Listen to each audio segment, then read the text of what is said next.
Hello students, आज के इस सेशन में हम जेईई मेंस के अभी तक में जितने भी पेपर कंडक्ट हुए हैं उन सब में किस किस तरह के क्वेश्चंस चैप्टर वाइज क्या क्या टॉपिक को कवर करते हुए किस लेवल के क्वेश्चन आए हैं और सारा चीज देखेंगे।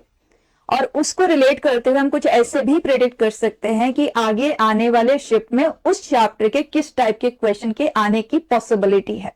सो दैट वे जिनके भी पेपर आगे आने वाले हैं उनको काफी हेल्प यहां से मिल सकता है। तो चैप्टर बाय चैप्टर इसमें हम सब कुछ कवर करेंगे and specifically to give you exposure of kind of questions that have been asked on the specific topics. उसके लिए yesterday's evening shift and today's morning shift के क्वेश्चंस मैंने यहाँ डिस्कशन के लिए लिया हुआ है। ठीक है, सो इन दिस प्रोसेस आगे का आने वाले टाइप ऑफ क्वेश्चन की भी क्लैरिटी आ जाएगी and at the same time 22nd evening shift and today's morning shift में जो क्वेश्चंस आए हैं वो क्वेश्चंस का भी डिस्कशन हो जाएगा। ठीक है, लेट्स जस्ट गो अहेड। सबसे पहला चैप्टर कॉम्प्लेक्स नंबर, इसमें हमें जो टाइप्स ऑफ क्वेश्चंस मिलते रहे हैं in all this shifts they are based on roots of unity, that too cube roots of unity, nth roots of unity नहीं, cube roots of unity के ऊपर based.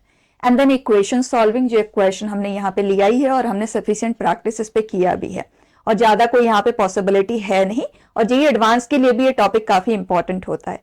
Then geometry में भी particularly बहुत ज्यादा कुछ कवर नहीं कर रहे हैं, सर्कल एंड उसके रिलेटेड आर्ग्यूमेंट, दैट्स इट। ठीक है, तो ये है एक क्वेश्चन जो 22nd के सेकंड शिफ्ट में आया हुआ है। आप देखें इक्वेशन बेस्ट है, if Z1 Z2 Zn are the solutions of this equation, तो जितने भी सॉल्यूशंस इसके बनेंगे उन सब का मॉड का स्क्वायर हमें सम अप करते हुए आंसर देना है, दैट्स इट। ठीक है, तो प्रोसीड करते हैं। जैसे मुझे इस इक्वेशन को सॉल्व करना है तो सेकंड डिग्री का है। एक तरीका तो ये होता है कि let z be x plus I y, दूसरा होता है let z be r into e power i theta. दोनों के पास दो अननोन है, एक्स एंड वाई लोगे तो एक्स एंड वाई या two unknowns, R and theta के फॉर्म में लोगे तो तब भी दो अननोन है। लेकिन आर एंड थीटा का यूज हम तब लेते हैं जब पावर रिलेटेड डीलिंग होता है, एंड एक्स एंड वाई का यूज हम तब लेते हैं जब बहुत कुछ एडिशन सब्ट्रैक्शन में विजिबल होता है, राइट। एंड दोनों में से अगर कोई ऐसा क्वेश्चन जैसे ये क्वेश्चन है, दोनों की पॉसिबिलिटी होती है, तो आप देख लो आपको मॉड जेड को आंसर करना है तो बेटर है y get into x and y will use r theta form. ठीक है, तो यहाँ पे let z be r into e power i theta हमने पुट कर दिया, तो 4r square e power i 2 theta, ये 4 इसका स्क्वायर ये, ठीक, is equal to minus of, जब आप कॉन्जुगेट लेते हैं तो modulus value remains the same, argument becomes negative, सब कुछ हमने पढ़ा हुआ है।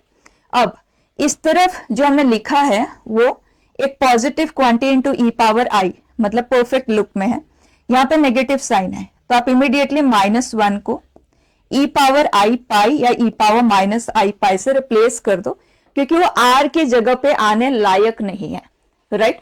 तो हम इसे लिखेंगे आर इंटू ई पावर आई, ये और ये कंबाइन हो जाएंगे तो एक्सपोनेंट्स ऐड हो जाएंगे, तो पाई माइनस थीटा। ठीक है, जो पहली बार कर रहा है हो सकता है उसके लिए नया सा लगे आर थीटा फॉर्म से हैंडलिंग, लेकिन इट्स अ बेस्ट चॉइस। ठीक है, मैंने बहुत सारे क्वेश्चंस आपको करवाए हुए हैं यूजिंग आर थीटा। अब देखो आंसर कैसे करते हैं। अब दो कॉम्प्लेक्स नंबर इक्वल बनने के लिए दोनों का मॉड्यूलस वैल्यू सेम होना चाहिए, that means 4r square should be r, पहला इक्वेशन हमें मिल गया। एंड यहाँ पे ये फायदा होता है कि दो अननोन है, दो इक्वेशन बनेंगे, लेकिन एक इक्वेशन में सिर्फ आर ही होता है, दूसरे इक्वेशन में सिर्फ थीटा ही होता है, तो मिक्सचर नहीं होता, तो क्विक सॉल्व हो जाता है। तो यहां से हमें मिला r इज आइदर 0 और r इज 1/4। अब जब r का वैल्यू 0 होता है तो हमें थीटा की जरूरत नहीं पड़ती, क्योंकि वहां पे z ही 0 है। ठीक, जब r नॉन जीरो वैल्यू है तो in that case we require theta to frame the complex number. ठीक है, अब आप ये सोचोगे कि हमें मॉड ही तो चाहिए, तो हम क्यों सॉल्व कर रहे हैं? इसलिए सॉल्व कर रहे हैं कि कितने सोल्यूशन है उतनी बार वो r ऐड होगा, राइट, r का स्क्वायर ऐड होगा। तो नंबर ऑफ सोल्यूशन का पता होना चाहिए, उसके लिए थीटा के ऊपर ही वो डिपेंडेंट है, क्योंकि r तो सभी का सेम है, मतलब ओरिजिन से सेम डिस्टेंस पे है, लेकिन किस एंगल पे है, that way the position will change, number of solution will be affected.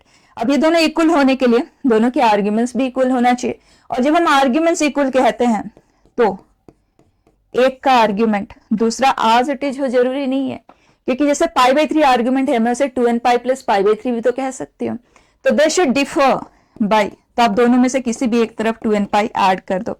Theta को एक तरफ कर दिया, 3 theta is equal to 2n plus 1 times pi, मतलब ऑड टाइम्स पाई, ऐसे लिख दो। ठीक है, अननेसेसरी वर्क पे नहीं जाना है। Theta is odd times π/3। अब बस काउंट कर लो, क्योंकि हमें नंबर ऑफ सोल्यूशन चाहिए, उसके कॉरेस्पॉन्डिंग हम ये लेंगे। ठीक है, तो यहां से हमें एक पॉसिबिलिटी मिला 1 π/3, देन 3 π/3, देन 5 π/3। 5 के आगे तो हम जाएंगे नहीं, क्योंकि 7 π/3 विल बी सेम आज π/3 पोजीशन। 0 से 2 पाई के इंटरवल में ही हमें कंसिडर करना है, दैट्स इट। ठीक है, तीन सोल्यूशन हमें मिल गए, और तीनों का ही जो मॉड्यूलस वैल्यू है 1/4 है, और एक का 0 है। 0 को एडिशन में लिखे ना लिखे कोई फर्क तो उससे पड़ना नहीं है। तो अब हमें r² का समेशन लेना है, मतलब 1/16 का समेशन लेना है। कितनी बार लेना है? 3 बार लेना है। तो आंसर इज, ठीक है।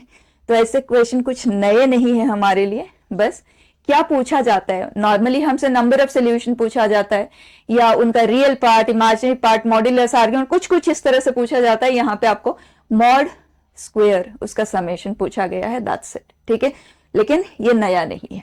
अब एक और चीज यहाँ पे देखना, एक ने 2 बार रूट्स ऑफ यूनिटी पे क्वेश्चन है, इक्वेशन सॉल्विंग पे ये है, ज्योमेट्री बेस्ड एक बार है। तो इसका मतलब ये है कि देयर इज अ स्कोप कि वो कुछ इसमें नया दे दे। और नया भी क्या देंगे, कॉम्प्लेक्स नंबर में है ही क्या, algebraic dealing, roots of unity and geometry based.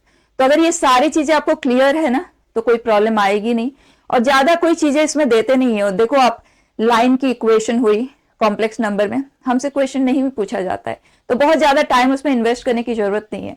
अगर कुछ नहीं भी आता है ना, अगर आपने रिवाइज भी नहीं किया हुआ है, Z is equal to X plus I Y put कर देना, एक्स एंड वाई में सब कुछ कन्वर्ट हो जाएगा, आप वहां से आंसर कर सकते हो। एक्स एंड वाई में तो आपको सारी हैंडलिंग आती है ना, चाहे वो पैराबोला है, सर्कल है, एलिप्स है, हाइपरबोला, सब कुछ आप वहां से कर सकते हैं। ठीक है, अलजेब्राइक डीलिंग, सारे प्रॉपर्टीज बिल्कुल क्लियर होना चाहिए। Roots of unity related properties based question ही हमें मिलते हैं, और रूट्स ऑफ यूनिटी में particularly cube roots of unity, that's it. ठीक है, एंड इक्वेशन सॉल्विंग में r theta form and x and y form, दोनों फॉर्म में एकदम कंफर्टेबल रहे। 2-3 क्वेश्चन कर ले अगर नहीं किया है तो, ठीक है, otherwise good enough. New question ये नहीं है। नेक्स्ट, क्वाड्रेटिक इक्वेशन के ऊपर बेस्ट डायरेक्ट क्वेश्चन ही हमें मिले हैं। Relationship between roots alpha and beta, कोई इक्वेशन कुछ अननोन है उसमें, तो sum of roots and product of roots हम फाइंड कर सकते हैं। उसके हेल्प से जो भी आगे हमसे पूछा जाए we can very well handle. Then location of roots के ऊपर best, both the roots are greater than 1, smaller than 1, exactly one root is smaller than 1, the other is greater than 1, ये जो types of questions है। ठीक, then modulus best, quadratic है, second degree में है, but modulus को involve करते हुए, राइट। तो ये क्वेश्चन हम देख चुके हैं ऑलरेडी, पहले भी ये भी देख चुके हैं पुराने शिफ्ट का जब हमने डिस्कशन किया। एक क्वेश्चन यहाँ पे हम ले रहे हैं, रिलेशनशिप बिटवीन रूट्स, एंड इसमें मैं बता देती हूँ हर बार कुछ नया देने की कोशिश कर रहे हैं। तो आप न्यूटन्स फॉर्मूला अच्छे से, उसमें भी ज्यादा कोई स्कोप नहीं है, अगर आपको चीज आती है तो बहुत अच्छे से आप कर सकते हैं। एंड इसमें कॉमन रूट्स एंड एक और बहुत important, equations reducible to quadratic form. ठीक है, ये 3 टॉपिक अच्छे से कर लेना, दैट्स इट, और कोई स्कोप यहाँ पे नहीं है। फाइन, तो इस क्वेश्चन को देखते हैं। If alpha and beta are the roots of this where lambda is an integer and it satisfies this, then sum of all possible lambda is। ऐसे क्वेश्चन एक पहले भी आ चुका है पुराने शिफ्ट में भी, ये अभी रिसेंट वाला है। तो ये है डिफरेंस ऑफ रूट्स, तो आप इमीडिएटली स्क्वेयरिंग कर दो। तो मॉड लेके स्क्वेयर करें या विदाउट मॉड स्क्वेयर करें कोई फर्क नहीं है। एंड देन जो अलजेब्राइक आइडेंटिटीज आप सबने याद रखा हुआ है उसका यूज ले लो। सम ऑफ रूट्स का square -4 times the product will give us difference का स्क्वायर, राइट। अब जो इक्वेशन आपको गिवन है ना, उसमें सम ऑफ रूट्स आप देख लो, -b/a विच इज 20/12, सिंप्लीफाई हो सकता है, 4 कैंसिल हो जाएगा ना, तो 5/3 उसका स्क्वायर 25/9 -4 प्रोडक्ट ऑफ रूट्स 3 लैम्डा/12, 3 हुआ कैंसिल, लैम्डा बाई 4 ये भी हो गया कैंसिल. दिस इज 9/4, इधर है 1/4. सो माइनस लैम्डा इज -25/9, इधर भी और इधर भी. परफेक्ट. तो अब अगर हम -1 से मल्टीप्लाई कर देना तो साइन विल गेट रिवर्स्ड. तो ये हो गया एंड इस तरफ हो गया 25/9. अब क्वेश्चन हमसे क्या जानना चाहता है, इसे लैम्डा इज एन इंटीजर, तो लैम्डा के सारी इंटीजर पॉसिबिलिटीज को लिखो और उसको सम अप करो, दैट्स इट. ठीक है, तो उसके लिए आप अप्रोक्सीमेट वैल्यू लेते हुए भी कर सकते हो और एग्जैक्ट वैल्यू लेते हुए करना है तो वो भी किया जा सकता है. देख लो, ये छोटे छोटे नंबर है, टाइम तो हमें लगेगा नहीं. 25 into 400 minus 81 which is 19/36, right. ये वैल्यू 0 से 1 के बीच में है. ठीक है, यहाँ पे आ जाते हैं. So we have 100 minus 9. 100 minus 9 is 91 upon 36. तो ये वैल्यू 2 point something है. तो ओवरऑल जो इंटीजर पॉसिबिलिटीज हमें यहाँ से मिल पा रही है लैम्डा के लिए वो है 1 and 2. क्वेश्चन ने पूछा सम ऑफ ऑल पॉसिबल लैम्डा. ठीक है, नेक्स्ट सीक्वेंस एंड सीरीज. इस पे हमें क्वेश्चन एपी जीपी, मोस्टली सिर्फ एपी पे अभी तक में तो सिर्फ एपी या सिर्फ जीपी पे आया है. ये क्वेश्चन मिक्स्ड के फॉर्म में है एंड पास्ट ईयर में भी अगर देखें तो मिक्स्ड फॉर्म में. They very easy to handle, right. यहाँ पे तो बस जो इन्फॉर्मेशन क्वेश्चन हमें देता है उसको लेते हुए प्रोसीड कर जाए and you are through with it. ठीक, एजीपी का सम निकालना आना चाहिए. कई बार डायरेक्टली पूछा जाता है, कई बार इनडायरेक्ट यूज में आ जाता है. ठीक है, तो उसका ध्यान रखना है. बिल्कुल सम आपको निकालना आना चाहिए. एंड मेथड ऑफ कैंसिलेशन पे अगर सफिशिएंट प्रैक्टिस किया हुआ है तो इमीडिएटली आपको स्ट्राइक कर जाता है हमें किस तरह से स्प्लिट करना है ताकि वो कैंसिल होता चला जाए. ठीक है, तो यही है सब कुछ. इस पे पास्ट ईयर में भी अगर हम देखें ना क्वेश्चंस, इसी पे ही हमें क्वेश्चंस मिलते हैं. तो अच्छे से इस पे आप ग्रिप बना ले. एंड अनदर थिंग, जो summation R square, summation R cube, then even term वाली सीरीज से डीलिंग और टर्म वाली सीरीज से डीलिंग, तो वो वाला जो पैटर्न है ना स्पेसिफिक सीक्वेंस एंड सीरीज का फर्स्ट लेक्चर जो मैंने करवाया है अच्छे से कर ले उसे. उसमें अभी तक में क्वेश्चन आए नहीं है लेकिन स्कोप है क्योंकि जितने शिफ्ट्स हमारे हुए हैं थोड़ा थोड़ा वेरिएशन के साथ क्वेश्चन आ रहे हैं. मोस्टली तो इसी पे ही आ रहा है, AP GP and method of cancellation पे, लेकिन स्कोप है तो जरूर कर लें उतना सा. ठीक है, मतलब रिवाइज ही करना है. अगर अभी तक नहीं किया है तो टच मत करें. ठीक, it says if A B C are in A P where तीनों का सम 1 है and they are in G P then value of this is. अब जब कभी भी 3 टर्म एपी में हमें क्वेश्चन बताता है तो इमीडिएटली नंबर ऑफ अननोन को हम कम करने के लिए डी के प्रेजेंस को हम इंट्रोड्यूस करते हैं. Let us write A B C to be this. ठीक, तीनों का सम 1 है, तीनों को ऐड करेंगे तो 3b है और वैसे भी हमें पता है a प्लस सी 2b होता है तो 2b प्लस b 3b. तो b का वैल्यू तो हमें मिल गया, इट इज 1/3. अब हमारे पास एक ही अननोन है d, और d को सॉल्व करने के लिए भी क्वेश्चन ने हमें कुछ यहाँ पे बताया है कि दे आर इन जीपी, और अगर ये जीपी में है तो 4b⁴ square of the middle is a square c square, मतलब जो ac है वो प्लस और माइनस 2b स्क्वायर है.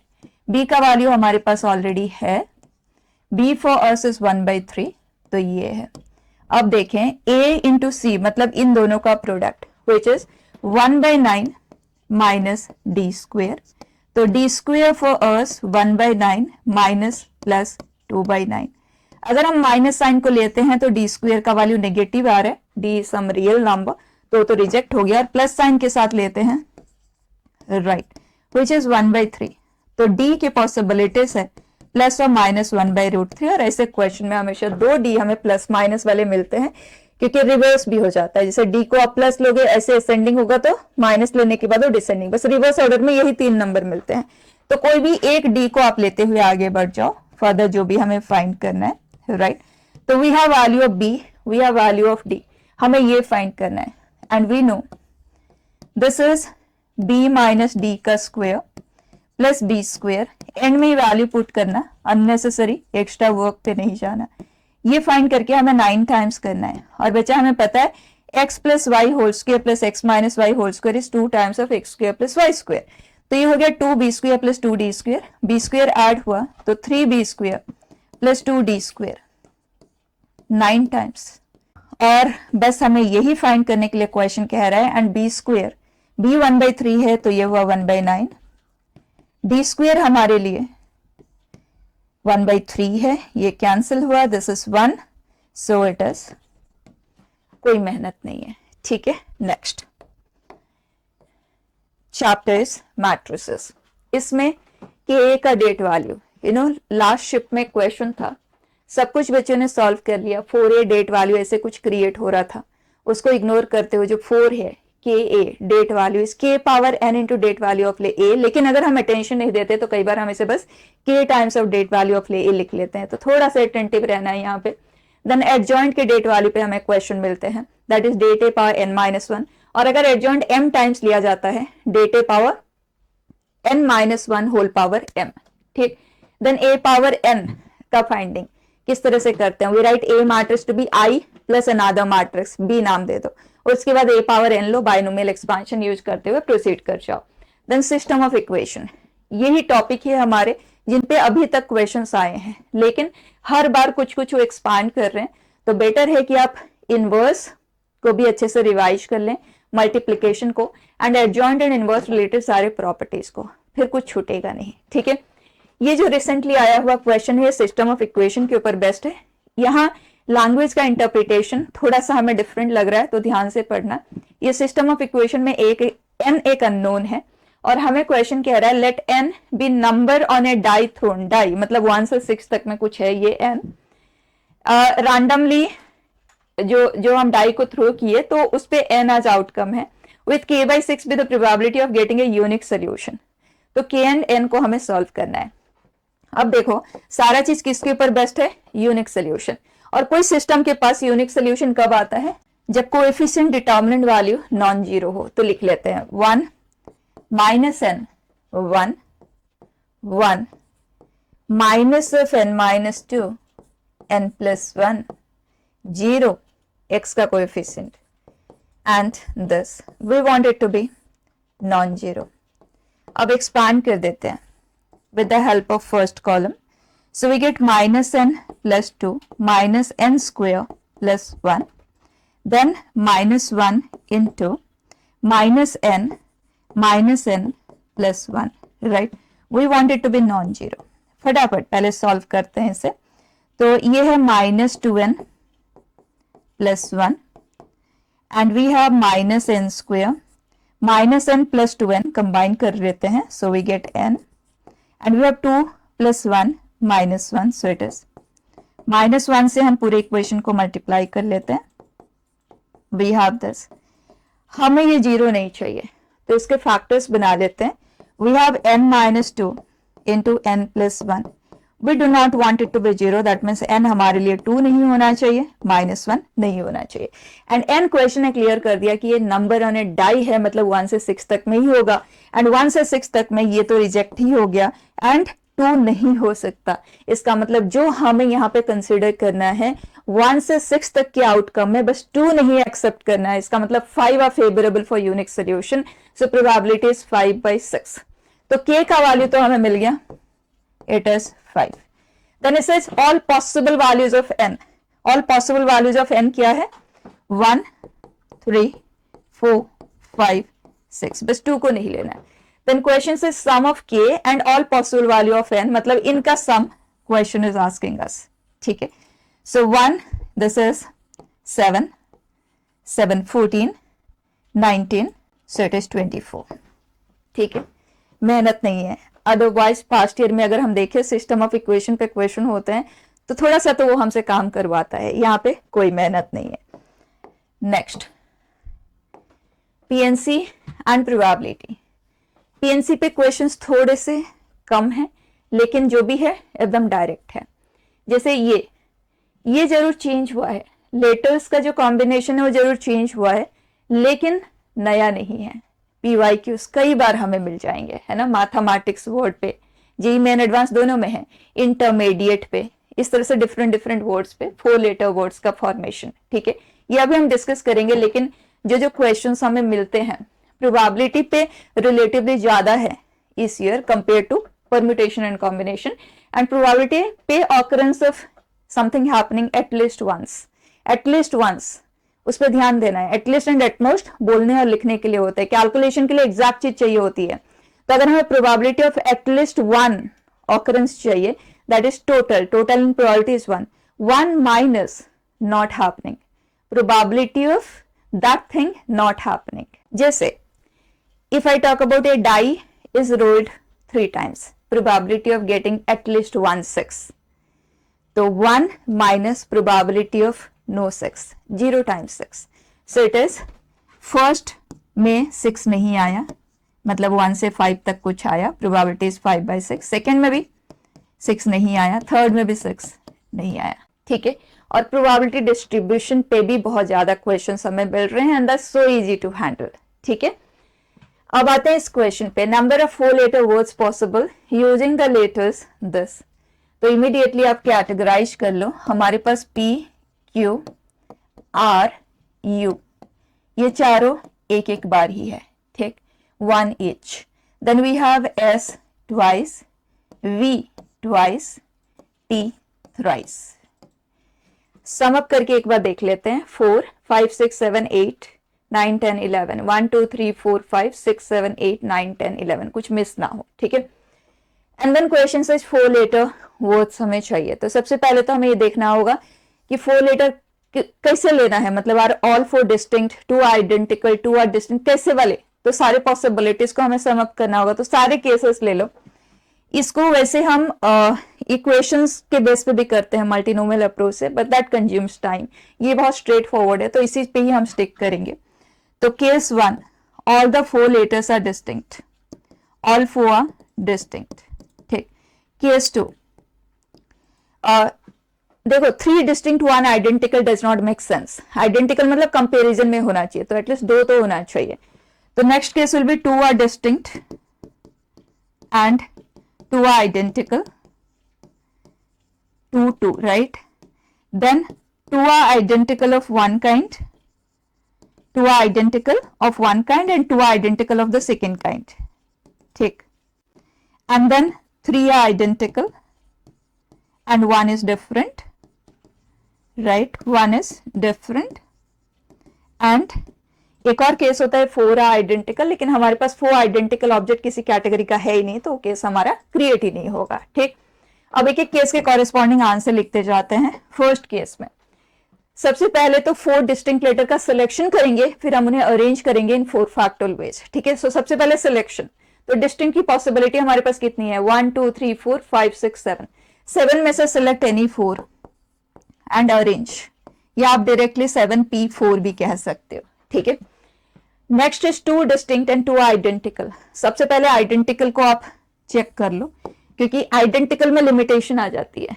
तो 2 आइडेंटिकल ऑब्जेक्ट इसके पास है, इसके पास है, इसके पास है, और हमें 2 ही चाहिए, ठीक है। तो इन तीनों में से किसी एक को आप चूज कर लो, उसकी आप 2 लेटर ले लो, ठीक है। आइडेंटिकल ऑब्जेक्ट कितने भी है, उसमें से 2 ऑब्जेक्ट का सिलेक्शन एक ही तरह से हो सकता है।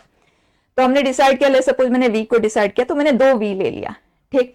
अब मुझे चाहिए 2 डिस्टिंक्ट लेटर, तो लेट्स सपोज मैंने वी को चूज कर लिया, टोटल मेरे पास 7 distinct possibilities are there, V already use हो गया, तो 6 रह गया, उस 6 में से कोई 2 को आप लेंगे। अब उन्हें आप अरेंज करेंगे, तो टोटल 4 लेटर्स है, उसमें 2 आइडेंटिकल है, तो नंबर ऑफ आइडेंटिकल ऑब्जेक्ट के फैक्टर से हमें डिवाइड करना पड़ेगा। Next is 2 identical and 2 identical. तो इसका मतलब 2 आइडेंटिकल ऑब्जेक्ट की पॉसिबिलिटी सिर्फ इन 3 के पास है। तो सिलेक्ट कर लो कौन से 2 लेना है। ले सपोज मैंने वी एंड टी लिया, तो 2 वी ले लिया, 2 टी ले लिया, अब उन्हें अरेंज कर लो, done. Last case 3 identical, 3 identical object सिर्फ और सिर्फ टी के पास है, तो उसी को लेना पड़ेगा, राइट। वो ले लिया, फिर एक डिफरेंट चाहिए हमें, तो एक तो यूज हो गया, 3 लेटर हमने उसका ले लिया, remaining we are left with 6 possibilities, उसमें से किसी एक को हमें लेना है, राइट। अब हम उन्हें अरेंज करेंगे, दैट्स इट। छोटे छोटे से नंबर से इन्हें सम देम अप, ठीक। अब इसमें मैं आपको ये चीज क्लियर कर देती हूँ, पीएनसी में एक बार जरूर रिवाइज कर लेना। 1 इज सर्कुलर अरेंजमेंट, सेकेंड जो कंडीशनल सिलेक्शन होता है वो, थर्ड इज डिवाइजर वाला टॉपिक जरूर रिवाइज कर लेना, then division and distribution, that's it. इतना सा अच्छे से कर लेना, फिर क्वेश्चन इसके हमारे छूटेंगे नहीं, ठीक है। रैंक ऑफ ए वर्ड वो तो ऑलरेडी बहुत ज्यादा प्रैक्टिस है हमें, बट स्टिल एक बार उसे भी देख लेना, ठीक है। एंड प्रोबेबिलिटी में तो मोस्टली हमें PYQs में भी हमने देखा हुआ ही है, या तो प्रोबेबिलिटी डिस्ट्रीब्यूशन पे होते हैं क्वेश्चंस, या तो वो एलिमेंट्री टाइप ही होते हैं, ठीक है। नेक्स्ट, बाइनोमियल थ्योरम पे मोस्टली कोएफिशिएंट फाइंडिंग पे हमें क्वेश्चंस मिल रहे हैं।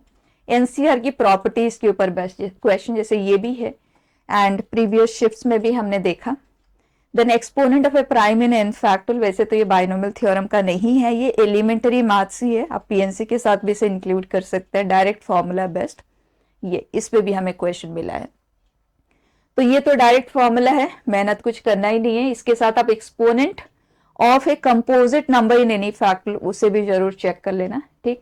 एनसीआर की सारी प्रॉपर्टीज टिप्स पे रखना, सारे हैंडलिंग, ठीक है, ताकि हम टाइम कंज्यूम ना करें और बच्चों की तरह, ठीक है।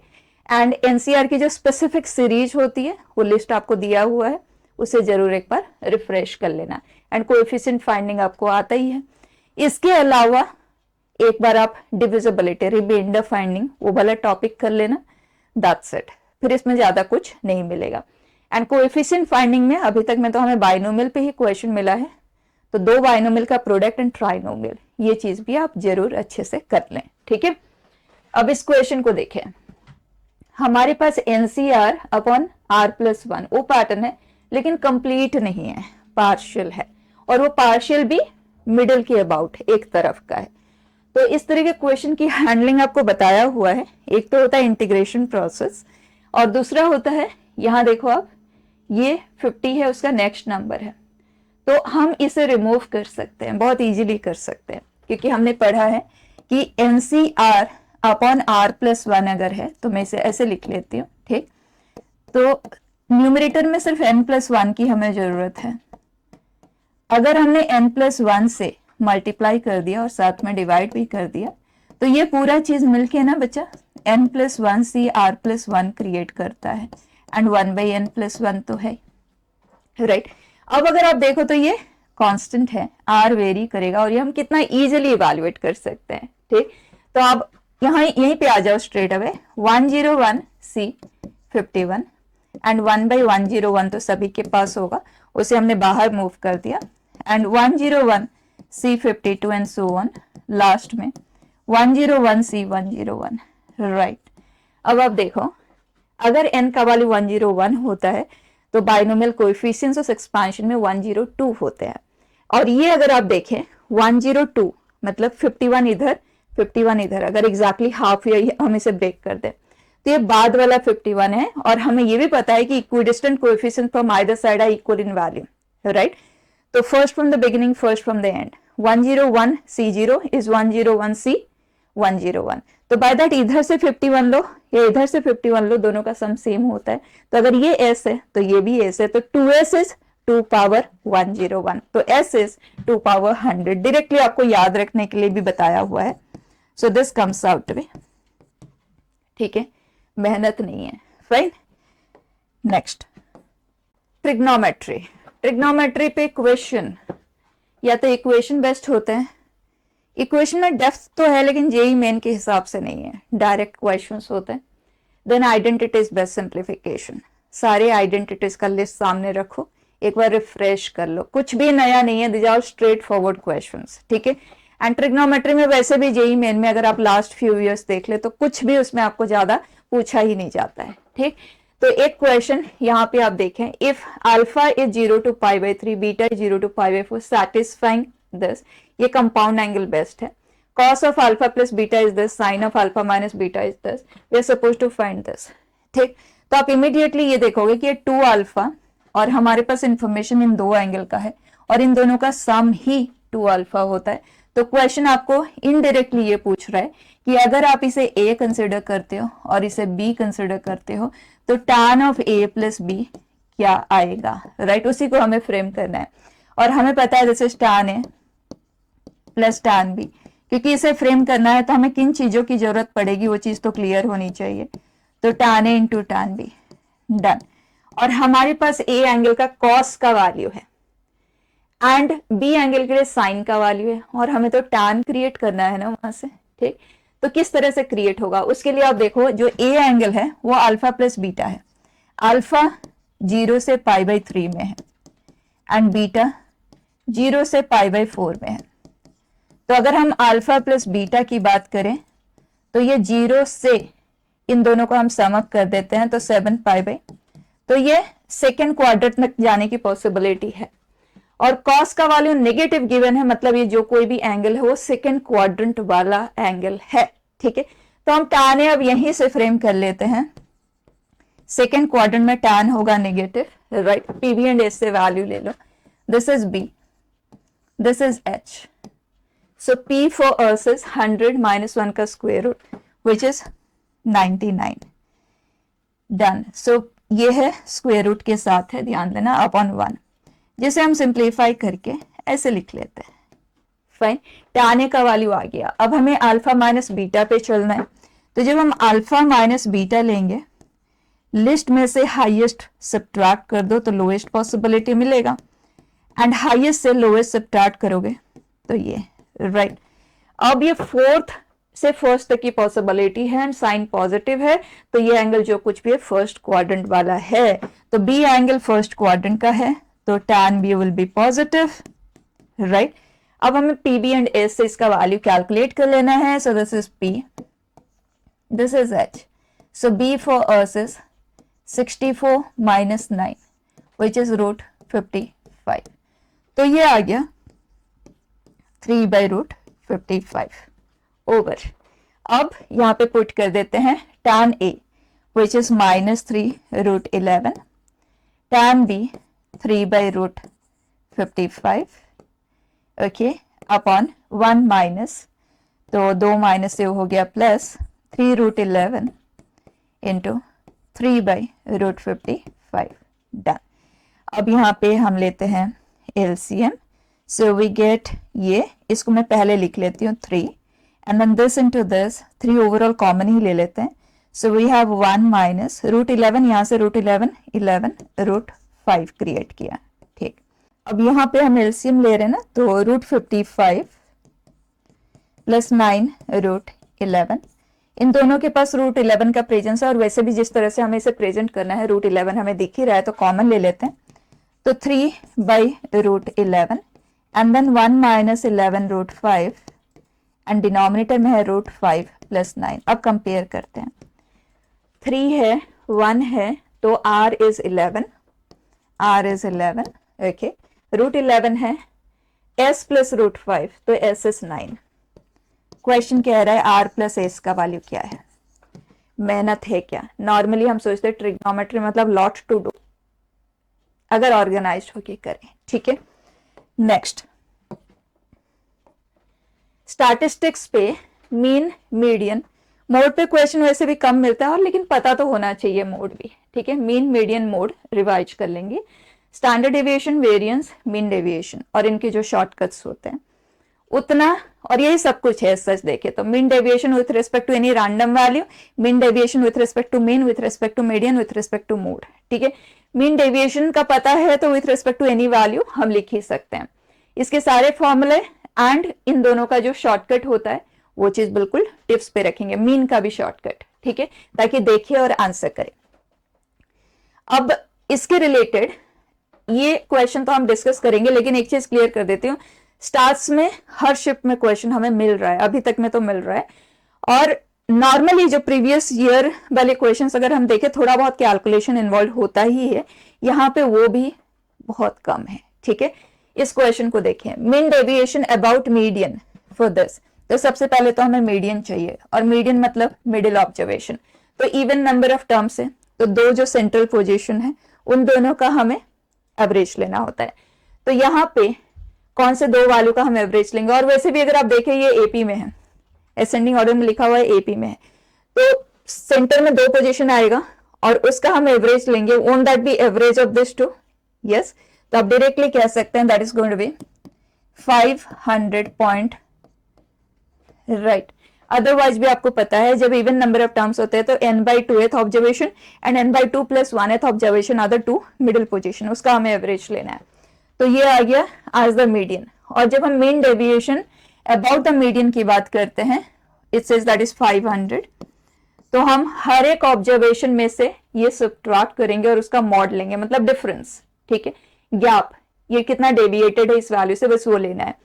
तो अगर हम के सब्ट्रैक्ट करते हैं, that comes out to be 499.5 के, मॉड के साथ लिख रहे हैं। फिर 2 के सब्ट्रैक्ट करेंगे तो 498, राइट, लाइकवाइज। फिर ये जाएगा कहां तक, ध्यान देना, हमारे पास 500K एंड 501K है, दो सेंट्रल पोजीशन जो है, ठीक है। तो जब हम यहाँ पे 500 तक पहुंचेंगे दैट विल बी 0.5K। उसके बाद जब हम 501K लेंगे तब भी डेविएशन ले रहे हैं ना, मॉड वैल्यू के साथ ले रहे हैं, तो यही चीज आएगा। फिर नेक्स्ट में ये, फिर ये, तो इस तरह से यही चीज ट्वाइस आ जाएगा upon total number of observation, right. अब इसको हम सम अप करते हैं, के को हम यहां से फाइंड कर लेंगे, के को हमने कॉमन ले लिया, ठीक है। So we have 2K and ये AP है, आप देखें, right, AP with a common difference of -1, आप उस तरह से कर सकते हैं। टोटल नंबर ऑफ टर्म्स जो है हमारे पास दे 500, क्योंकि टोटल 1000 टर्म्स दे एग्जैक्टली आधा हमने लिया है, 2 टाइम्स सिर्फ, ठीक है। तो इस AP का सम लेने के लिए number of terms by 2 into sum of first and last term, इन दोनों को हम ऐड कर देते हैं, that is 500 and number of terms 1000 है, ठीक है, ध्यान देना। So upon 1000 this is equal to 500। इसको हमने कर दिया कैंसिल, इसे हमने कर दिया कैंसिल, ये हुआ कैंसिल, वैल्यू ऑफ के इज इक्वल टू 2। क्वेश्चन ने हमसे पूछा है वैल्यू ऑफ के स्क्वायर इज व्हाट, ठीक है। नेक्स्ट, वेक्टर एंड 3D पे मोस्टली हमें 2 to 3 क्वेश्चंस मिल रहे हैं। तो वो जो क्वेश्चंस बेस्ट है वेक्टर पे, तो डॉट एंड क्रॉस प्रोडक्ट के ऊपर डायरेक्ट सॉल्विंग वाले क्वेश्चंस है, ठीक है, बहुत ज्यादा कोई एक्सपोजर भी नहीं चाहिए। 3D पे distance of A point from A line, image, and इसके साथ साथ आप फुट एंड नॉर्मल डिस्टेंस पे भी हमें क्वेश्चंस मिले हुए हैं जो हमने यहाँ पे लिखा है।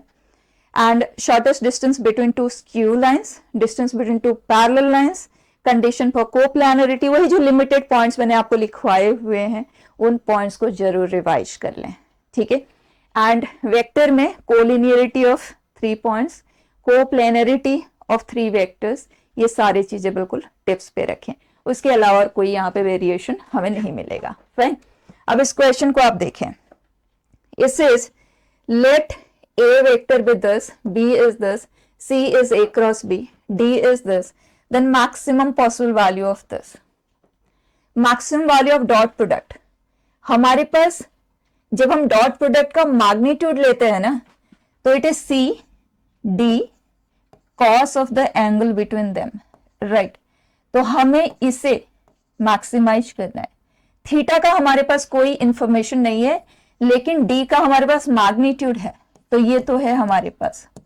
तो अगर हम इसका मैक्सिमम वैल्यू चाहते हैं तो हमें इसे मैक्सिमाइज करना होगा, क्योंकि यहाँ पे C vector is a fixed vector, right, क्योंकि A एंड B गिवन है, तो क्रॉस प्रोडक्ट एक नोन वेक्टर ही होगा, तो उसको भी चेंज आप कर नहीं सकते। The only thing that is varying here is theta, और हमें ऐसा थीटा लेना होगा जिसके लिए मैक्सिमाइज हो जाए। तो maximum possible value of it is 1। अब हमें C स्क्वायर चाहिए, तो उसके लिए या तो आप क्रॉस प्रोडक्ट लेके उसका मैग्नीट्यूड का स्क्वायर ले लें, या तो आप ऐसे देखें, यहाँ पे I cap, J cap, K cap है, दोनों का अगर हम डॉट प्रोडक्ट लेते हैं it is coming out to be 0। इसका मतलब ये दोनों वेक्टर क्या है, परपेंडिकुलर वेक्टर्स, और दो परपेंडिकुलर वेक्टर है, तो अगर हमें C का मैग्नीट्यूड चाहिए it is A B sine theta, right. Perpendicular है तो ये 1, A का मैग्नीट्यूड है √2 और B का है √26, 25 + 1, ठीक। So square root of 52 and C square हमें चाहिए, isn't it a direct question, ठीक है। एक और चीज यहाँ पे वेक्टर्स में हमें अननोन वेक्टर के सॉल्विंग पे क्रॉस प्रोडक्ट बेस्ट बहुत सारा हमने किया हुआ है। वो जो इक्वेशन सॉल्विंग अननोन वेक्टर को सॉल्व करने वाले टाइप ऑफ क्वेश्चन होता है, उसको एक बार जरूर ध्यान देना, ठीक है। Next, relation and function. Relation पे जो क्वेश्चन हमें मिल रहे हैं, हर स्टेप में एक क्वेश्चन हमें मिल रहा है और वो रिपीटेटिव टाइप ही है। कोई रिलेशन दे दिया गया, उसमें नंबर ऑफ एलिमेंट्स कितने हैं, या उसे सिमेट्रिक बनाने के लिए कितने ऑर्डर पेयर्स की जरूरत है, उसे रिफ्लेक्सिव बनाने के लिए कितने ऑर्डर्ड पेयर्स की जरूरत है, बस यही टाइप है हमारे पास, ठीक है। तो वो चीज आप अच्छे से रिवाइज कर लेना। एंड फंक्शन पे डोमेन के ऊपर बेस्ट क्वेश्चन, डोमेन में भी specifically logarithm and inverse trigonometric function को यूज करते हुए, बट डोमेन के हर तरह की चीज आप एक बार रिवाइज कर लें। मोस्टली अगर आप पीवाईक्यूज भी देखें तो इन्हीं दो के ऊपर बेस्ट ही हमें मोस्टली मिलते हैं। देन इनवर्स ट्रिग्नोमेट्रिक फंक्शन के रेंज वाले क्वेश्चन, वो भी repetitive PYQs, and equation solving वो भी बिल्कुल सेम जो पीवाईक्यूज ऑलरेडी हमने किए हुए हैं, ठीक है। तो नया हमें कुछ भी यहाँ पे नहीं मिल रहा है। तो एक क्वेश्चन पहले आप ये डोमेन वाला क्वेश्चन देखें। डोमेन ऑफ ये है लॉग एंड साइन इनवर्स। तो log to be defined, outer most log पे आप ध्यान देना। So for that this has to be greater than 0। थोड़ा सा हम टाइम अपना सेव कर सकते हैं, यहीं पे लिखते चले जाते हैं। तो ये लॉगरिथमिक इनइक्वालिटी को जब हम सॉल्व करेंगे तो 5 power 0 that is 1। So we have 7 minus log, here this whole thing is greater than 5 power 0 and that is 1। हमने इन्हें अरेंज कर लिया। तो लॉग बेस में 2 है, x square minus 10x plus 85 है।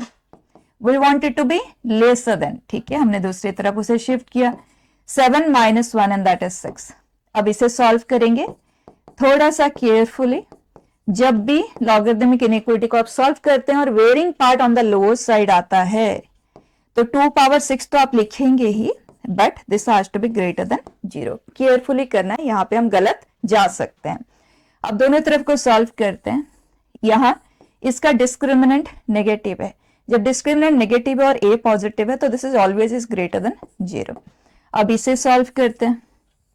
तो we have x square minus 10x, 85 minus 64 which is 21, right.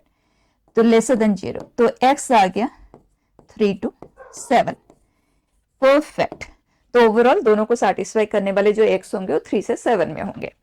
अब हमें इसे सॉल्व करना है। For that this has to be 3x minus 7, 17 minus x mod has to be between -1 and mod. तो हमेशा ही ग्रेटर देन इक्वल टू -1 होगा। Mod तो नॉन नेगेटिव आउटकम देता है, something that holds true always need not be mention. तो बस हमें इसी को तो सॉल्व करना है, राइट। मॉड है लेसर देन इक्वल टू 1, मतलब ये वैल्यू -1 से 1 में होना चाहिए। अब जो x है हमारे लिए ये है, ठीक। यहाँ दो इनइक्वालिटी है, ये, और सॉल्व करने के लिए आप क्रॉस नहीं कर सकते जब तक आपको डिनोमिनेटर का साइन ना क्लियर हो। लेकिन यहाँ पे हमारे पास जो x है ना वो 3 से 7 में है, उसके लिए ये पॉजिटिव है, तो आपका टाइम यहाँ पे सेव हो सकता है, आप इसे क्रॉस कर सकते हैं। तो we have 3x minus 7, 17 minus x and this is -17 plus x। अब इसे सेटिस्फाई करने वाला x क्या होगा? फॉर दैट 2x, ये इधर आया, ये इधर शिफ्ट हुआ, तो x is greater than equal to -5 and at the same time हमें ये भी सेटिस्फाइंग चाहिए, तो this is 24, so x is less than और equal to 6, right.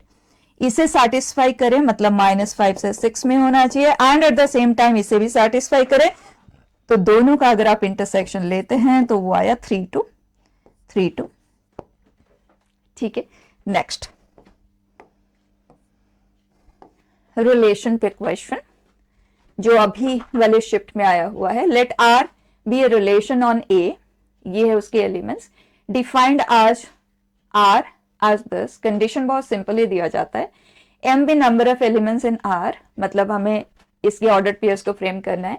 Minimum number of elements to be added to R to make it a reflexive relation, R be minimum number of elements added to make it a symmetric relation. तो हमें M N and R answer करना है। तो सबसे पहले तो हम relation को फ्रेम कर लेते हैं, ठीक है।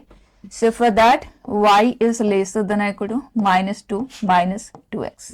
तो अगर मैं x का वैल्यू -2 लेती हूं तो इन दैट केस मुझे क्या चाहिए? ये हो जाएगा 4, तो ये हुआ 2, y less than equal to 2, मतलब यहां तक के सभी आ जाएंगे। सो -2, -2, -2, -1। मैंने आपको आपका टाइम बचाने के लिए, क्योंकि ऐसे क्वेश्चन जो मैंने कहा रिपीटेटिव है, मतलब पुराने शिफ्ट में भी आ चुके हैं आज इट इज, तो यहाँ पे हम अपना टाइम बचाएंगे कैसे, ठीक है। तो उसके लिए थोड़ा सा ध्यान देना। फॉर दैट ये जो प्रॉपर राइटिंग है बस इसे आप फॉलो कर लीजिए। -2 है बेटा, ठीक है। अब आ जाए -1, तो x इज -1, ये +2, ये कैंसिल हो गया, 0, y is less than equal to 0, मतलब ये एलिमेंट्स लेना है बस। सो -1 कमा देन -1 कमा -1 एंड -1 कमा 0। राइट, नेक्स्ट एलिमेंट अब हम लेंगे 0, तो for that y should be lesser than equal to -2, मतलब सिर्फ ये आएगा। सो इट इज 0 कमा -2।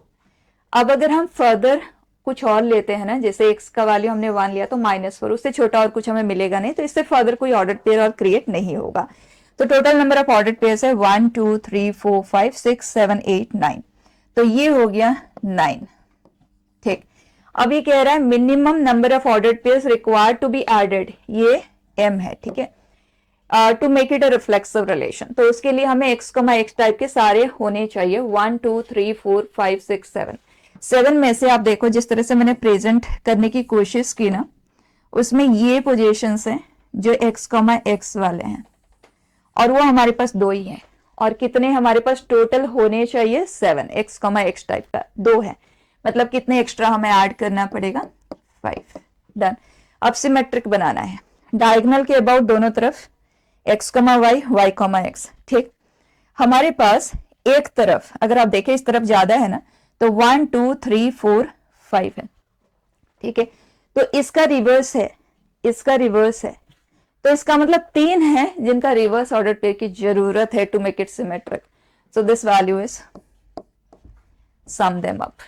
ठीक है, नेक्स्ट लिमिट।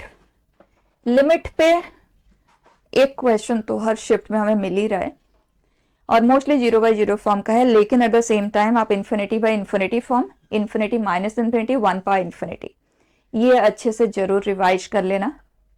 एंड इस पे स्पेसिफिकली 0/0 फॉर्म वाले क्वेश्चन है, मैं यहाँ पे ये भी मेंशन कर लें, जैसे 1 square x plus 2 square x like this, है ना। ये तो पुराना क्वेश्चन है खैर, बट ध्यान रखना सैंडविच थ्योरम से जो हम इसे सॉल्व करते हैं, तो n इज अप्रोचिंग इन्फिनिटी, इस टाइप का क्वेश्चन। ठीक है, इन्हें रिवाइज कर लेना, और इसके साथ साथ जैसे कोई क्वेश्चन होता है उसका लिमिटिंग वैल्यू हमें दे दिया जाता है, और उस क्वेश्चन में ABC इस तरह से अननोन होते हैं, उन अननोन को सॉल्व करने वाले क्वेश्चंस इतना अच्छे से जरूर कर लेना है। ठीक है, and piece wise defined function, greatest integer, modulus and fractional part को इन्वॉल्व करते हुए। यहाँ पे ये जो रिसेंट वाला क्वेश्चन है, ये देखें, लिमिट x टेंड्स टू 0 है and it says this value is 2, then इन्हें करने के लिए आप एल होपिटल रूल यूज कर सकते हैं, LH रूल का आप यूज ले सकते हैं, बट उसमें राइटिंग इन्वॉल्व होगा। राइट, बेस्ट तरीका होता है यूज एक्सपेंशन, लिमिटेड एक्सपेंशन है, याद रखने में कोई हार्म नहीं है, बहुत इजीली आप कर सकते हैं इन क्वेश्चंस को। तो न्यूमरेटर में अननोन का इन्वॉल्वमेंट है, तो एक्सपेंशन ना सबसे पहले आप डिनोमिनेटर से बिगिन करें, ताकि आपको क्लियर रहे कि इनफाइनाइट सीरीज में कितने टर्म्स लिखने की जरूरत है, सिर्फ उतना ही लिखेंगे, एक्स्ट्रा वर्क हम करेंगे नहीं। डिनोमिनेटर नोन है तो इसका एक्सपेंशन होगा x into 1 minus x square by 2 factorial, x power 4/4 factorial and so on, and ये है x minus x square by 2 x cube by 3 so on. ठीक है, ऑल्टरनेट साइंस के साथ। अब इन दोनों का सब्ट्रैक्शन में x तो हो गया कैंसिल। अब अगर आप देखें तो यहाँ एक्स क्यूब ऑनवर्ड्स है, यहाँ एक्स स्क्वायर, तो ओवरऑल सभी के पास एक्स स्क्वायर का प्रेजेंस है, तो अगर मैं उस एक्स स्क्वायर को कॉमन ले लेती हूँ, कोई अननेसेसरी वर्क पे नहीं जाना। अगर आपको क्लैरिटी नहीं आ रही है तो आप इस तरह से ब्रैकेट खोलते हुए कर सकते हो। ठीक है, तो this is plus x square by 2। ठीक, और इसके आगे और पावर्स होंगे लेकिन ये इनसे बड़े होंगे, तो ओवरऑल पूरे में से एक्स स्क्वायर कॉमन आ सकता है। एक्स स्क्वायर कॉमन आने के बाद 1/2 रहेगा, और बाकी सभी के पास एक्स का प्रेजेंस रहेगा।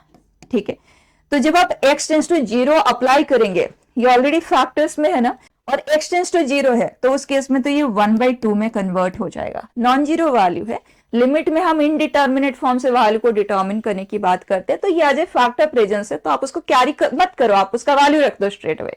ठीक है, तो ये हुआ डिनोमिनेटर 1/2 एक्स स्क्वायर, तो एक्स स्क्वायर है मतलब 2 0 है, तो न्यूमरेटर में ना एक्स स्क्वायर के बियॉन्ड लिख के अपना टाइम वेस्ट मत करना, दे विल एनीवे बिकम 0, क्योंकि जैसे x cube by x square होगा, डिस्ट्रीब्यूट करोगे ना तो एक्स का प्रेजेंस होगा, एक्स टेंड्स टू 0 के लिए वैनिश ही हो जाएंगे, तो लिखना नहीं है।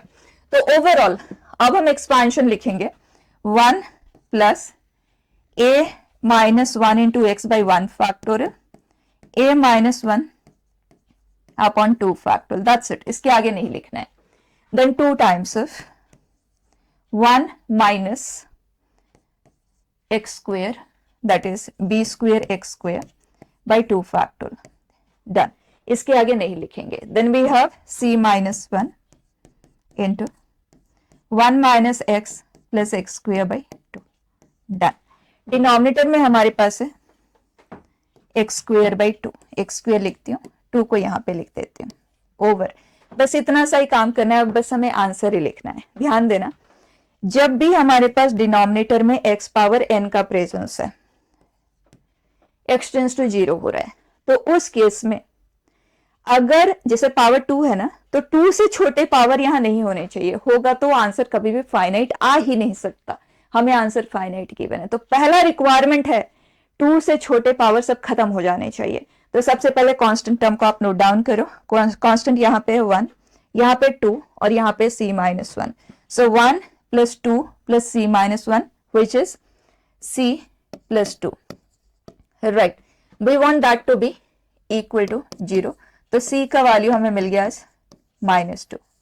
नेक्स्ट रिक्वायरमेंट, x का coefficient that should also be 0। x यहाँ पे है a माइनस 1, x हमारे पास यहाँ नहीं है, यहाँ पे है, that is minus c plus 1, that should also be 0।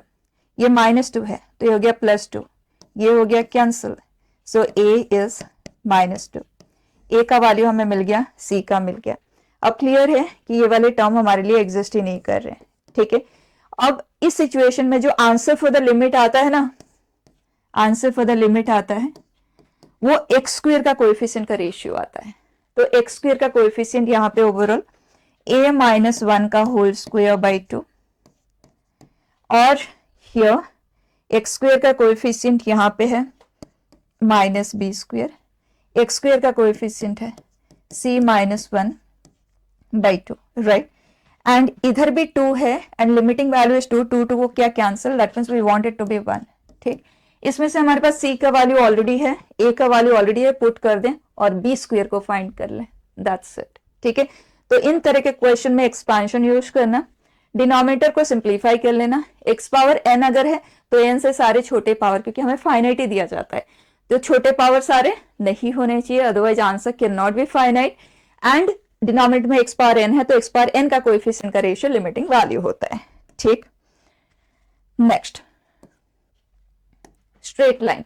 Straight line पे सेंटर्स वाला पार्ट पे क्वेश्चन आते हैं, उसे जरूर रिवाइज कर लेना। उसके अलावा बाकी जो भी होते हैं सिर्फ डायरेक्ट होते हैं, बस जो भी इंफॉर्मेशन क्वेश्चन दे रहा है गो ऑन सॉल्विंग, बहुत इजीली सॉल्व हो जाते हैं, ठीक है। A rectangle is formed by this, a line perpendicular to this divides, a line perpendicular to this मतलब हमें उस लाइन का बस स्लोप पता है, ठीक है। तो इस लाइन का स्लोप -3/4 है, तो 4/3 होना चाहिए, ठीक। जिस रेक्टेंगल की बात क्वेश्चन कर रहा है, पहले उस रेक्टेंगल को आप देख लो, 0,0 है and x is equal to 3, 3,0 and y is equal to 4, तो 3,4 and this point is 0,4, right. And हमें एक लाइन ड्रॉ करना है ताकि रेक्टेंगल को 2 इक्वल पार्ट्स में डिवाइड कर दें। और अगर आप देखें हमें जो स्लोप चाहिए 4/3, वो स्लोप इसी लाइन का ही है, मतलब हमें लाइन इसके पैरेलल लेना है, और इसके पैरेलल किधर भी लोगे ना, वो जब तक इस पोजीशन में नहीं होगी 2 इक्वल पार्ट में उसे डिवाइड ही नहीं कर सकता, राइट। इसका मतलब वो लाइन यही वाली लाइन है। And equation of this line is y is equal to mx, equation of line passing through 2 points, ठीक है। तो ये आ गया। Now the question says what is the distance of this line from this point, simple, so -4 minus upon square root of a square plus b square, ठीक है। Next, sentence वाला part अच्छे से रिवाइज कर लेना। सर्कल पे मैंने question नहीं लिया है, क्योंकि अगर ये टॉपिक आपने कर लिया है ना, और अगर नहीं भी किया है, मैं बोलूँगी छोटा सा टॉपिक है, जस्ट गो थ्रू दैट, आपका क्वेश्चन नहीं छूटेगा। लोकेशन ऑफ ए पॉइंट, अगर बाहर कोई पॉइंट है तो length of tangent from an exterior point, angle between the 2 tangents, then chord of contact के साथ जो ट्राइंगल बनता है उसका एरिया, देन ये जो ट्राइंगल यहाँ पे क्रिएट हुआ 2 tangent and chord of contact को लेके उसका सर्कम सेंटर, देन जो क्वाड्रिलेटरल क्रिएट होता है सेंटर एंड रेडियस को लेके टेंजेंट के साथ उसका एरिया, ये सारे चीजों पे हमें क्वेश्चंस मिल सकते हैं। उतना सा अच्छे से कर लोगे, बहुत सिंपल रहेगा, ठीक है। क्वेश्चंस आए हैं इन पे। देन पेयर ऑफ सर्कल्स पे डायरेक्ट क्वेश्चन, किसी एक सर्कल में कुछ एक अननोन है एंड वो दोनों सर्कल इंटरसेक्ट कब करेंगे, then when will they touch each other externally, internally, isolated, then common tangent का लेंथ भी रिवाइज कर ले और कितने कॉमन टेंजेंट आएंगे उतना, बस इतना सा कर लेना, गुड इनफ, ठीक है। तो इसमें मैंने क्वेश्चन नहीं लिया है क्योंकि जैसे ही आप उसे रिवाइज करते हैं तो सारी चीजें हो ही जाती हैं डायरेक्टली, ठीक है। नेक्स्ट पैराबोला, आपको पैराबोला का पूरा एलिमेंटरी पार्ट मतलब स्ट्रक्चर, एलआर और इक्वेशन गिवन है तो किस डायरेक्शन का है उसका सारा डिटेल आपको निकालना आना चाहिए। एंड कुछ प्रॉपर्टीज, जो फोकल कॉर्ड का लेंथ कितना होता है, फोकल कॉर्ड के ends of parameter T1 T2 is equal to -1, कोई ऐसी कॉर्ड जो 4a,0 से पास करती है तो वो वर्टेक्स पे 90 डिग्री सबटेंड करती है। ये जो एलिमेंटरी लेवल के प्रॉपर्टीज है, टेंजेंट नॉर्मल पे कुछ नहीं, बस इतना ही अच्छे से कर लेना, डायरेक्ट क्वेश्चन। तो पैराबोला पे तो जो भी इंफॉर्मेशन दिया जाता है बस आपको लिखते हुए सॉल्व करते जाना है, कोई प्रॉब्लम नहीं है, ठीक है। Next is ellipse and hyperbola. हमें एलिप्स एंड हाइपरबोला पे रेगुलरली क्वेश्चंस मिलते आए हैं, वो भी ज्यादा कुछ है नहीं, ए बी एसेंट्रिसिटी एलआर ये सब निकालना आ जाना चाहिए, दैट्स इट। ये क्वेश्चन रिसेंट वाला है, आप देखो, if P is this lies on this, सबसे पहले एक पॉइंट इस इक्वेशन को सेटिस्फाई कर रहा है, इस पे लाई कर रहा है मतलब इसे सेटिस्फाई करेगा। तो सेटिस्फाई करने के लिए x की जगह पे 10 मतलब 100/a², y की जगह पे 10 तो y² will be 15 into 460 by b² should be 1, ठीक है, पहला। And then it says length of LR मतलब 2b²/a is equal to 8 and LR को a एंड b में भी लिखना आना चाहिए। ये हाइपरबोला का डिस्कशन हो रहा है, ठीक है, एलिप्स एंड हाइपरबोला दोनों के लिए यही होता है। एंड a एंड e में अगर आप LR ऑफ एन एलिप्स लिखते हैं 2a 1 - e² होता है and LR of A hyperbola is 2a। जैसी भी जरूरत पड़े, जो इन्फॉर्मेशन आपके पास है उसके अकॉर्डिंग जो भी सिंपलर टू यूज लगे ना, बस उसको लेते हुए आगे बढ़ जाना, ठीक है। ये है, इसका मतलब हमें यहां से मिल जाता है b² is equal to 4a। तो दो अननोन है, दो इक्वेशन है, a एंड b की वैल्यू हम सॉल्व कर सकते हैं, उस पे आएंगे बाद में। इस square of area of the triangle PS1 S2। तो अगर आप ध्यान दें, हाइपरबोला कुछ इस तरह से है, एक पॉइंट है and this are the foci, हमें ये ट्राइंगल का एरिया चाहिए, तो हम half base will be distance between the two foci into the height मतलब y कोऑर्डिनेट, राइट, क्योंकि यही एक्स एक्सिस है। तो y coordinate of the point is 2√15। तो क्वेश्चन हमसे बस इतना सा चाहता है और इसमें जो a ही है, क्योंकि यहां से आप a एंड b को सॉल्व कर लेंगे एंड हाइपरबोला के लिए a ही होता क्या है, this is a² plus b² का स्क्वायर रूट, राइट। तो मेहनत बिल्कुल भी नहीं है, सॉल्व करके देखते हैं। b² की जगह पे 4a हमने पुट कर दिया, 4 को हमने कर दिया कैंसिल।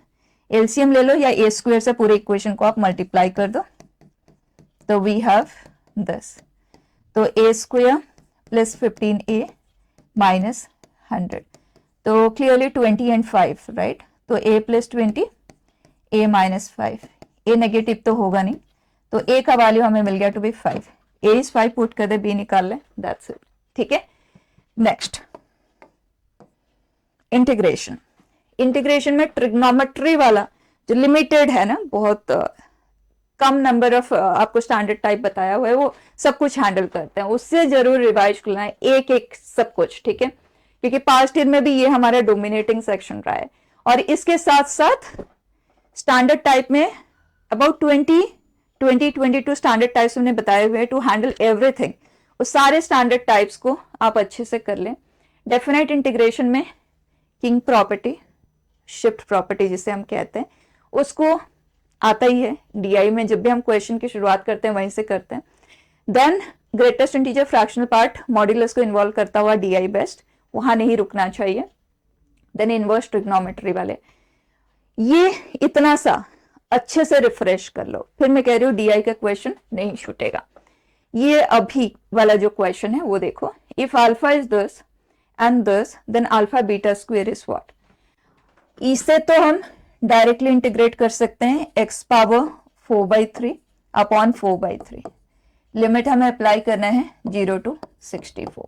ठीक, अब यहाँ पे आ जाते हैं x पावर 1/3। x 0 से 64 में है, तो x पावर 1/3 0 से 4 में होगा, तो ब्रेक करना पड़ेगा जब x पावर 1/3 एक इंटीजर हो, राइट। एंड इंटीजर पॉसिबिलिटीज जो हमें मिल रही है, क्योंकि x पावर 1/3 0 से 4 में होगा, तो इंटीजर पॉसिबिलिटीज है ये, राइट, इन बिटवीन। तो x क्या हुए, पावर 3 ले लो, तो इन जगह पे आपको इस इंटीग्रेशन को स्प्लिट करना होगा। GIF बेस्ट इंटीग्रेशन मैंने पूरा एक छोटे से टॉपिक की तरह से कवर किया हुआ है, उस पर एकदम क्लैरिटी होना चाहिए किस तरह से हम ब्रेकिंग पॉइंट्स को फाइंड करते हैं। ठीक है, तो अब हमारा पहला केस हुआ 0 to 1, 0 से 1 तक में ये 0 से 1 में ही होगा, तो ये ग्रेटेस्ट वैल्यू 0 बन गया, खत्म हो गया। द नेक्स्ट है 1 से जाएगा 8 तक, 1 से 8 में ये 1 से 2 में होगा, ग्रेटेस्ट वैल्यू 1 है, तो सिर्फ dx रह गया। फिर है 8 से 27 में, ये 2 से 3 में होगा, ग्रेटेस्ट वैल्यू 2, 2 को मैंने बाहर निकाल दिया। नेक्स्ट बार 27 से जा कहां तक रहा है, एंड तक 64, तो ये 3 से 4 में होगा, तो 3dx ओवर। तो अल्फा का वैल्यू फाइंड कर लेते हैं, 3/4, 64 मतलब 4 क्यूब, ये कैंसिल हुआ, 4 पावर 4, एक 4 ये भी कैंसिल होगा, तो ये हुआ 4 क्यूब। ठीक है, देन ये है 8 - 1 7, this minus is 19 into 2 38, so 64, तो 37 into 3 आ रहा है। ठीक है, तो 37 into 3 that comes out to be 111। Perfect, sum up कर दें, अल्फा का वैल्यू आपको मिल गया। अब ये कह रहा है पाई बीटा इज 10, तो आपको बीटा को सॉल्व करना है। अब यहाँ पे इमीडिएटली अगर आप देखें, you try to use shift property, right, king property, तो उससे यहाँ कॉस स्क्वायर हो जाएगा और ये दोनों इंटरचेंज हो जाएगा, तो डिनोमिनेटर ओवरऑल सेम ही रहेगा। फिर हम दोनों को ऐड कर देंगे, तो we have 2 pi beta, that will be 0 to pi, numerator में sine square plus cos square create होगा, विच विल बी 1, राइट। अब ये क्वेश्चन तो किया हुआ ही है, राइट, ये π/2 है बेटा, ये क्वेश्चन तो किया हुआ ही है। अब इवन पावर है तो आप cos पावर 6 से डिवीजन करते हुए नहीं करना है, क्योंकि हाई पावर है ना, तो इसे आप रिड्यूस करने की कोशिश करो। और उससे पहले जैसे ही आप शिफ्ट प्रॉपर्टी से क्वेश्चन को मॉडिफाई करते हैं ना, फिर से शिफ्ट प्रॉपर्टी अप्लाई करके देखते थे, we getting back the same question. तो उस केस में हम इसे लिख सकते हैं 2 times half the interval. Interval जितना छोटा होगा हम उतने कंफर्टेबली हैंडल कर पाएंगे। ठीक है, 0 to π/4 मैंने कर दिया, दिस इज 2 पाई बीटा, तो 2 को तो हम कर देते हैं कैंसिल, डन। अब डिनोमिनेटर में a cube plus b cube है, which is a plus b whole cube, sine square plus cos square का whole cube, which is 1, -3 sine square into cos square into sine square plus cos square हो जाएगा 1। ठीक, अब sign and cos जब हमें product में दिखता है तो हम उसे हाफ ऑफ साइन 2x लिखते हैं ना। Now can I right this 0 to π/4 and 1 - 3/4 sine square 2x लिख सकते हैं। अब अगर आप 2x एंगल में कंफर्टेबल नहीं है ना, तो आप 2x को t लेते हुए कर सकते हो, और अगर आप कंफर्टेबल हो तो एज इट इज करो। ठीक है, let me keep it as it is. अब देखो यहाँ पे ये 3/4 है, फ्रैक्शन हमें अच्छा नहीं लगेगा, तो एलसीएम लेते हैं और 4 आ गया here, so 0 to π/4, okay, and this is 4 - 3 sine square x, standard type है, जैसे reciprocal of a plus b sine square x plus c cos square x plus d sine x into cos x। Handling process हमारा क्या होता है, divide numerator and denominator both by either cos square of whatever angle it is और sine square. ठीक है, तो मैं cos square से डिवाइड कर देती हूँ, we will get 1/cos square 2x which is sec square 2x, और नीचे आ जाएगा 4/cos square which is 4 sec square. And next step में हमें tan का सब्सटीट्यूशन लेना होता है, तो डिनोमिनेटर वाला जो sec स्क्वायर है मैं उसे 1 + tan स्क्वायर 2x के फॉर्म में लिखूंगी, और ये cos स्क्वायर 2x से डिवाइड हुआ ना, तो -3। ठीक है, बस इतना सा ही काम। अब हम पूरे में जो tan 2x हमें दिख रहा है ना, उसे हम t कंसिडर करेंगे, तो t is tan 2x, so dt is 2 sex square 2x dx, ठीक। और हमारे पास यहाँ पे सेक्स स्क्वायर 2x dx का प्रेजेंस ऑलरेडी है, और आप चाहो तो एक 2 को यहाँ से यूज कर लो, तो विल गेट 2 dt, 2 को बाहर रख देते हैं। And limit for the new variable, ध्यान देना 0 के लिए 0, π/4 के लिए tan π/2 विच इज, ठीक है। एंड डिनोमिनेटर में 4 प्लस ये और ये कंबाइन हुए तो tan square 2x which is t square. खत्म हो गई कहानी। ये हो गया 2 1/a tan inverse t/2 limit 0 to infinity, तो ये है π/2, ठीक है। तो हमारे लिए pi beta is π/2, beta is 1/2 put कर दें और आंसर करें, ठीक है। Next AOI, application of integral पे जो हमें क्वेश्चंस मिल रहे हैं, they involve parabola, ellipse, hyperbola, line and trigonometric functions. लेकिन साथ साथ आप जितने भी स्टैंडर्ड टाइप ऑफ फंक्शंस होते हैं हमारे, exponential, logarithm, inverse, trigonometric, modulus, इन सब पे भी एक एक क्वेश्चन जरूर कर लें। करने का स्टाइल तो सेम ही रहता है, ठीक है।